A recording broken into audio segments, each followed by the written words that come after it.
Joining me now is Annie Cyrus. There's a big election coming up in New York City and I think Minneapolis, where both cities could be electing Islamist and Marxist. They're one and the same. They espouse Marxism and Islam. And, of course, everybody's got their eye on Mamdani there in New York City. And, of course, I think they're setting him up to be the next Barack Hussein Obama. What is this guy really all about? Let's talk about some of the things he has said, his father, and are the Democrats, the Marxists and the Islamists that have taken over the DNC setting him up for a national election?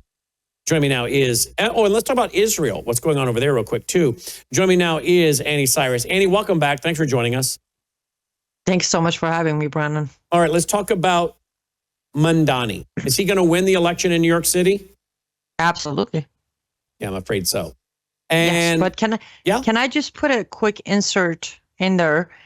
While we're watching Mamdani and while we're watching Omar Fatah in Minneapolis, I put out a Substack today. They tried, and I don't know why, but I caught it. On November 4th, there's also 11 Muslim candidates going up in Georgia. Whoa. What's the name of the article? Islamization of Georgia.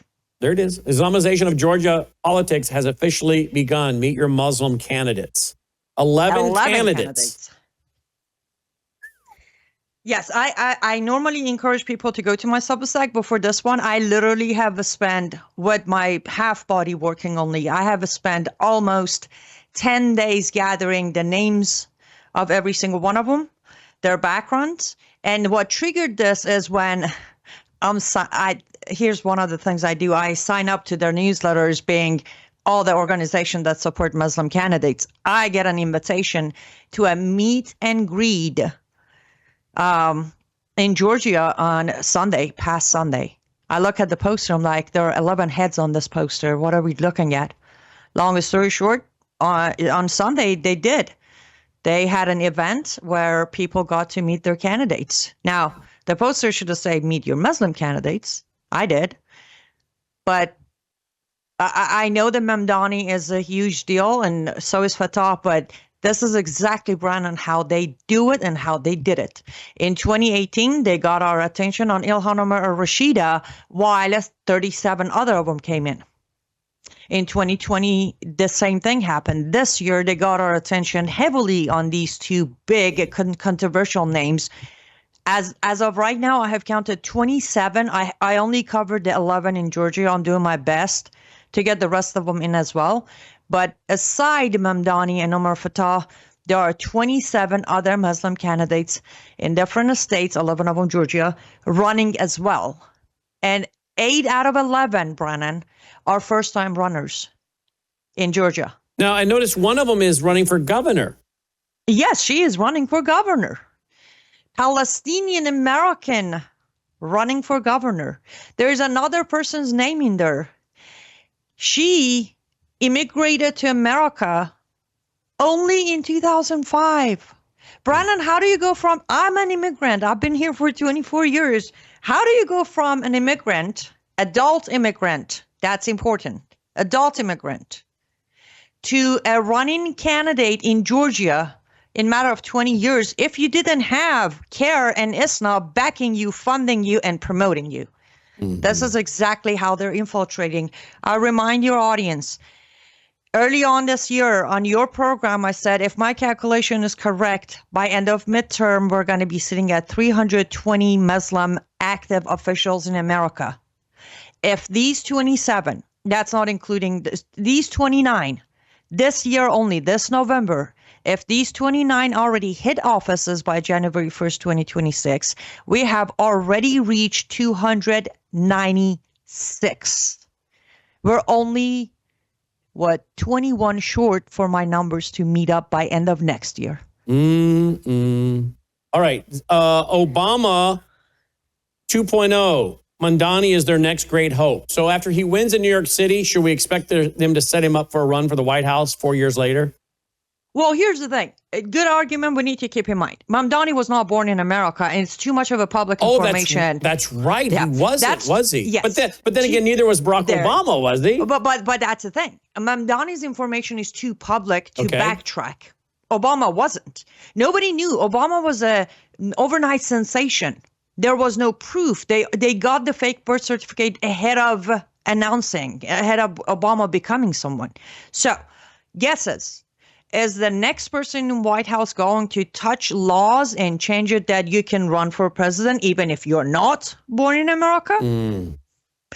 Or the reason I called Mamdani Obama 2.0 was that he's going to be the leader of the full conquer of politics in America. He has the sharpness. He's young enough. He's way ahead of Obama age-wise. He still can catch up. Even if he cannot become the president, he will be the voice that's going to pick the next president, the next senator, the next Congress. Obama 2.0 was the new face, young, charismatic, sharp character with a higher race card to hold. Because I can tell you nowadays, unless you're me, if you're an activated Muslim, your Middle Eastern card plays way faster than black card.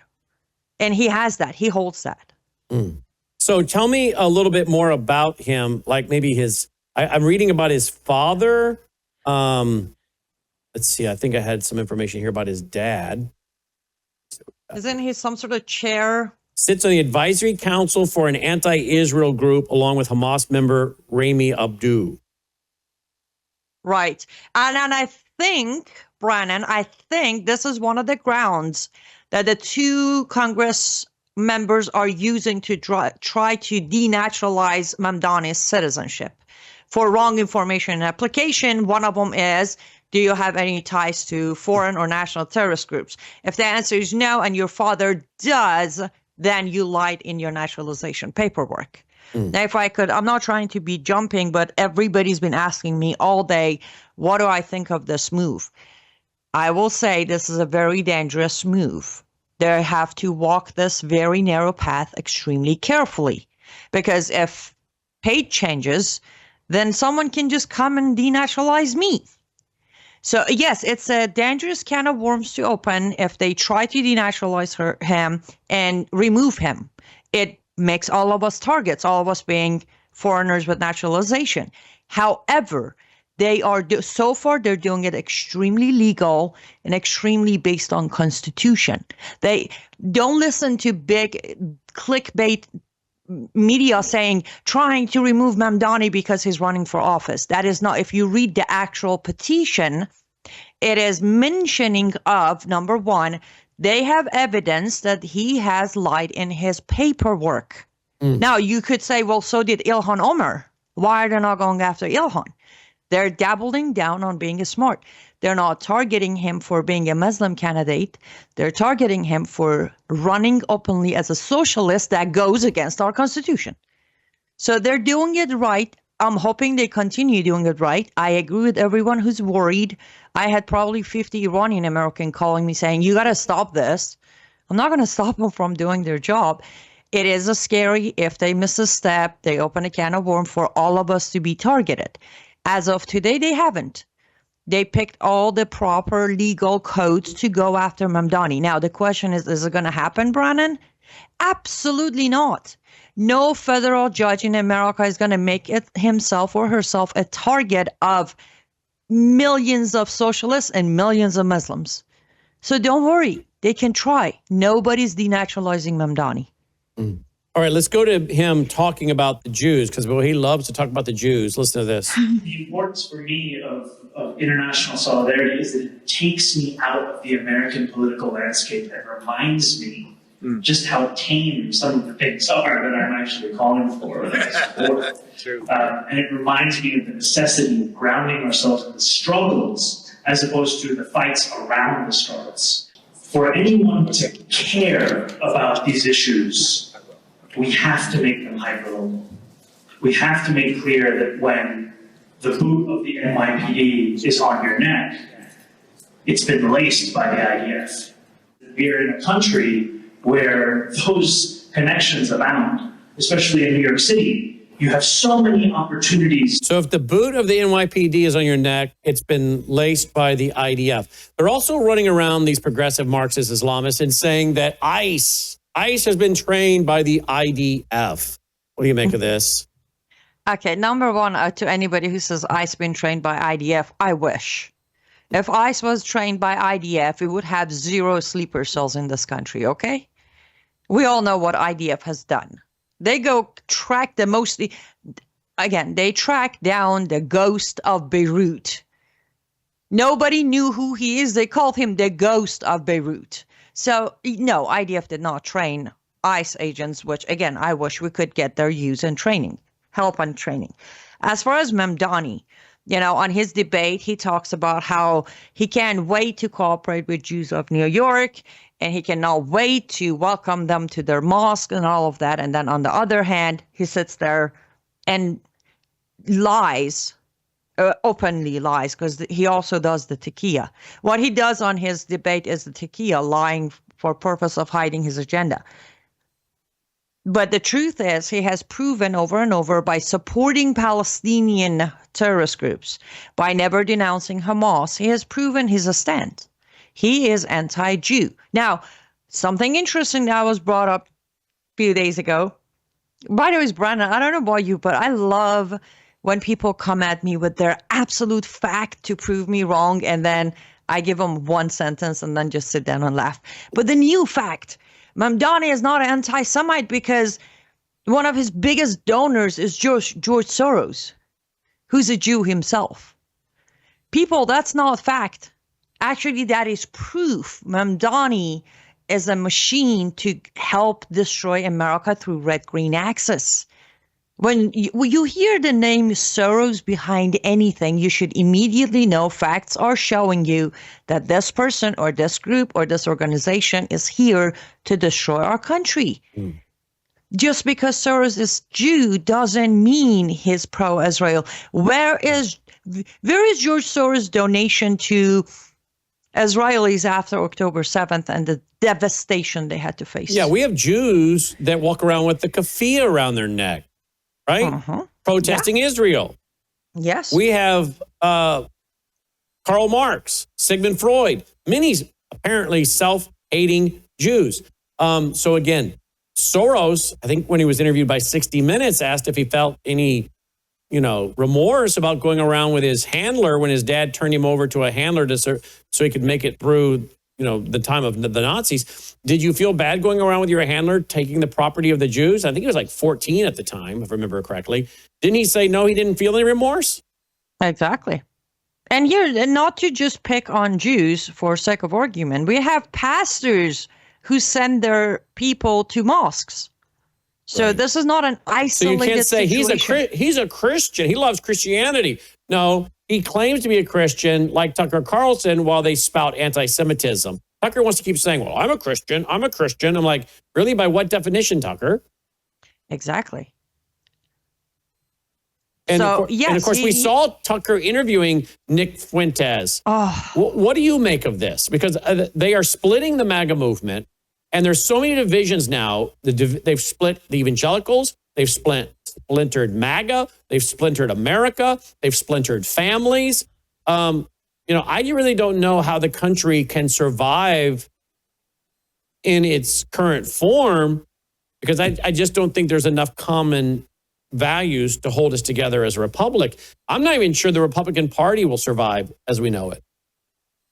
I would agree at going backward from last comment. A Republican Party, nobody likes to hear this.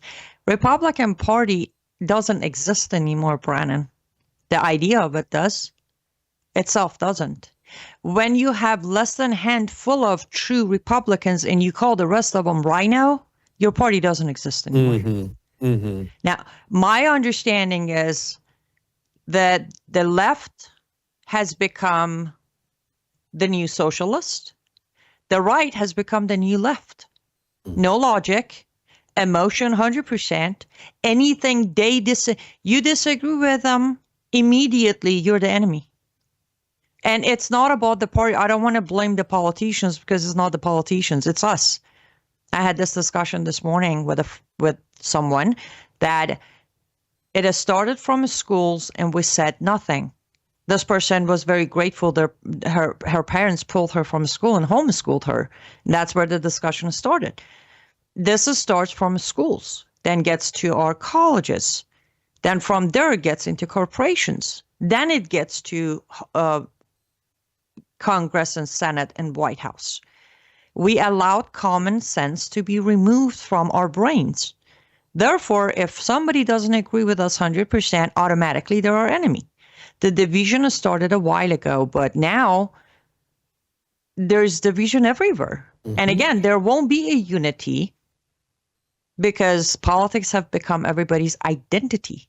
Brandon, not to constantly go there today, but is there a unity between Christians when it comes to concept of following Christ? No, there's not unity. There's a gazillion different groups. The Gospel Coalition, those are cultural Marxists, the Dominionist, Reconstructionists who want some kind of theocratic religious government that looks like a Christian Taliban. There's the Christian evangelical dispensationalists who study the Bible in context, like myself. I mean, there's so many stinking divisions of the so-called evangelical Protestant churches. There is no evangelicalism left in America. It used to be a coalition that created the Christian coalition, and many evangelicals would go out and vote for candidates. Now you got many self-described evangelicals voting for Marxist candidates.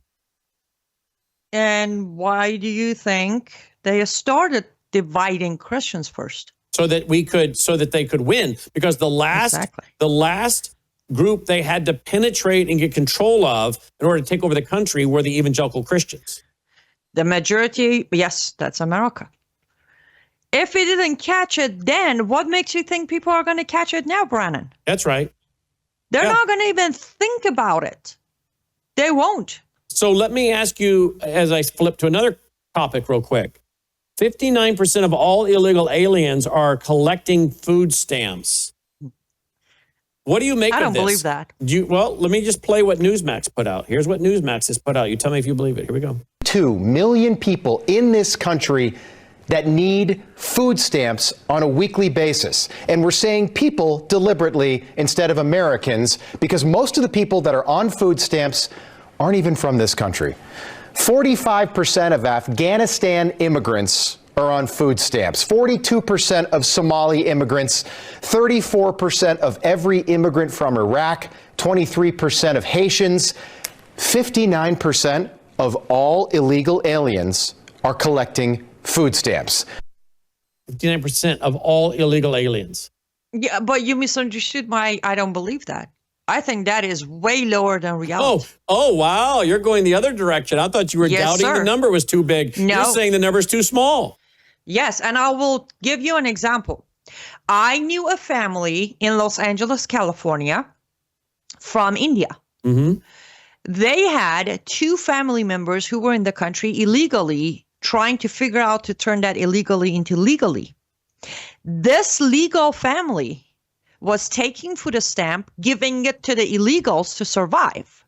That is why I know this 59% is incorrect. Because a lot of those Afghans, Indians, Iraqis, Haitians, Assyrians, Somalians, the legal ones are using food stamp to help the illegal ones that we don't know about. So I would go way higher than 70 to 75%. Is being used by illegals. All right, let's say that the Republicans and the Democrats don't come to an agreement by Saturday, November 1st, and reopen the government, get SNAP food stamps going again.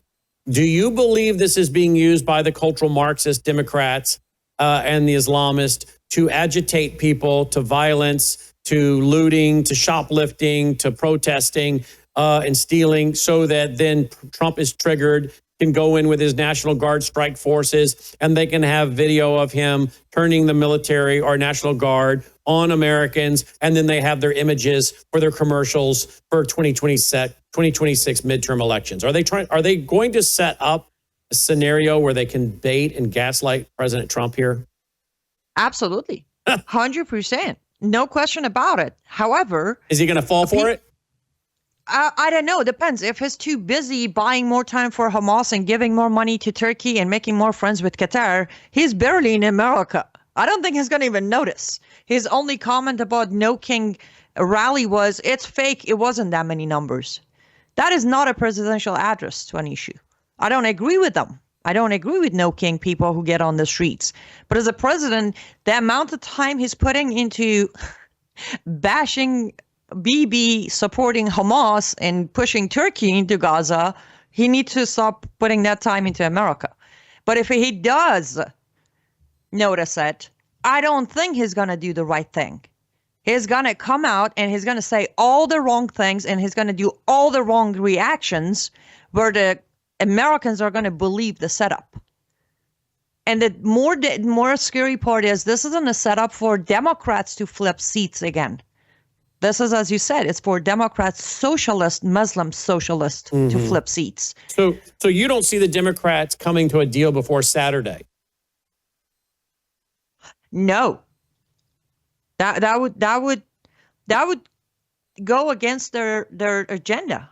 Why would they come to an agreement by Saturday? Well, apparently their biggest donors are telling them, we're done supporting you financially if you settle with this guy. So I'm thinking the George Soros types, they're really calculating on this, and they're probably maybe organizing this. I mean, can you imagine a flash mob? You know, they can use your cell phones. They can use the Obama phones. A lot of them got. They can use cell phones, whether they got them from the government or bought them or whatever. But they can use these cell phones to get everybody organized and do flash mobs that say, show up at this convenience store, show up at this grocery store. Can you imagine how they could overwhelm some of these grocery stores? And then, of course, remember how CNN was in tow when the FBI was going after Roger Stone. You have to wonder if some of the media might be told, you might want to be at this grocery store on this day at this time, and boom, flash mob, and they get it all in video.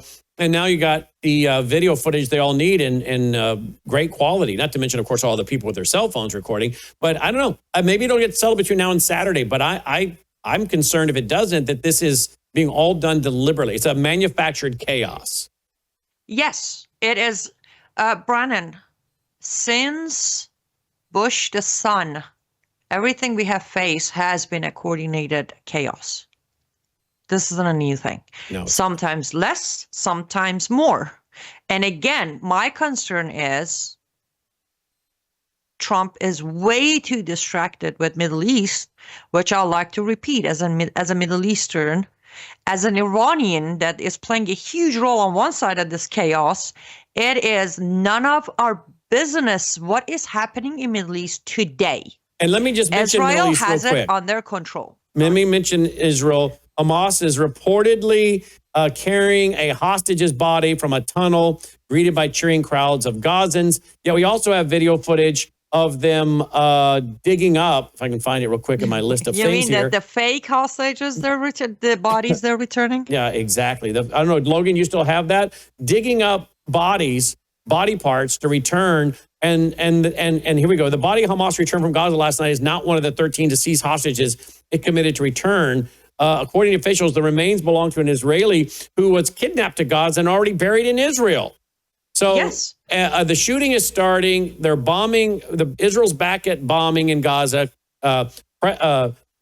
Netanyahu has clearly now said that, I'm in charge of Israel. I think I have a screenshot of that one or a tweet of that one where he's saying, I'm not taking, here we go.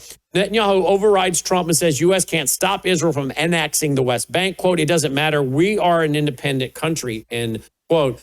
So the peace deal you and I said would not stand. It would fall apart. It's fallen apart. You can't negotiate with terrorists. These are disgusting people. They should finish the job and worry about their own security. But now they better be worrying about the West Bank, which I think is rich with terrorists and tunnels and weapons and is ripe for an October 7th style attack in what is called derogatorily the West Bank, which is Judea and Samaria. Closing comment.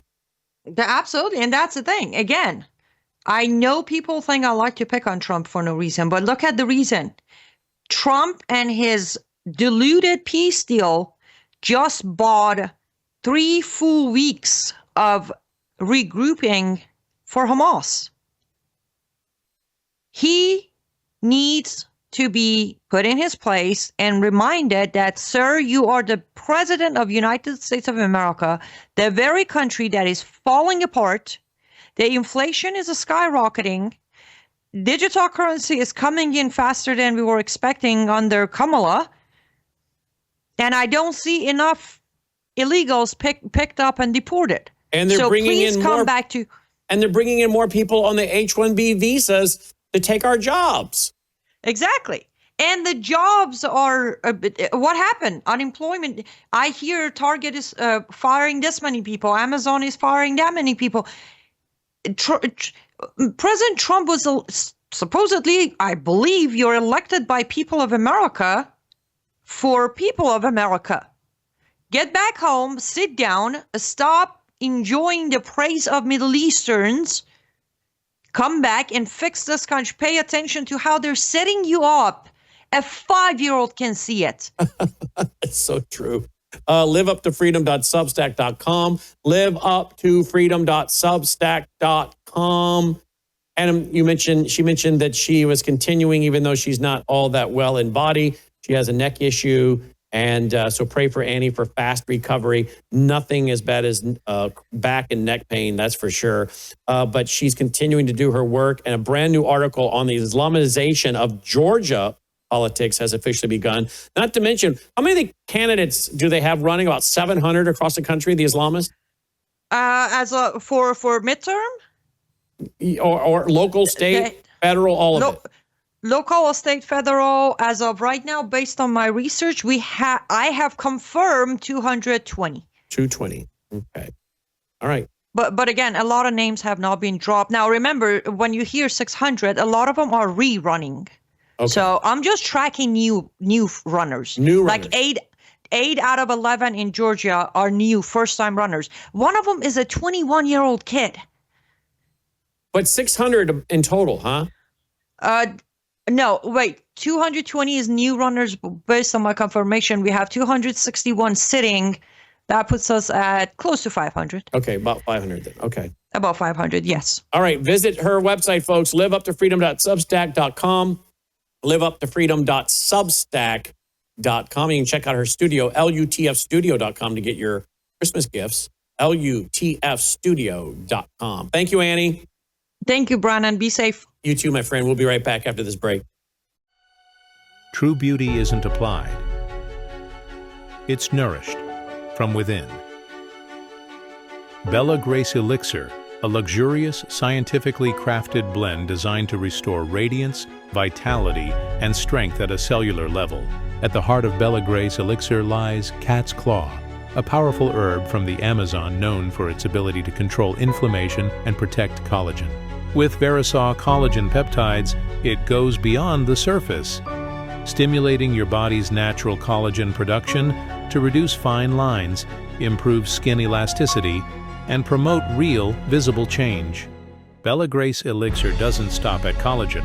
It includes astaxanthin, one of nature's most powerful antioxidants. 6,000 times stronger than vitamin C, astaxanthin protects your skin from harmful UV rays and environmental stress, while locking in hydration and promoting a radiant, youthful glow. Experience the power of nature with Bella Grace Elixir at melissahousebg.com. Discover the science behind Bella Grace Elixir at melissahousebg.com. Read powerful testimonials from doctors and real customers who've experienced life-changing results, and explore other wellness products from Bella Grace. Bella Grace Elixir is more than just a product. It's a solution. Visit melissahousebg.com today.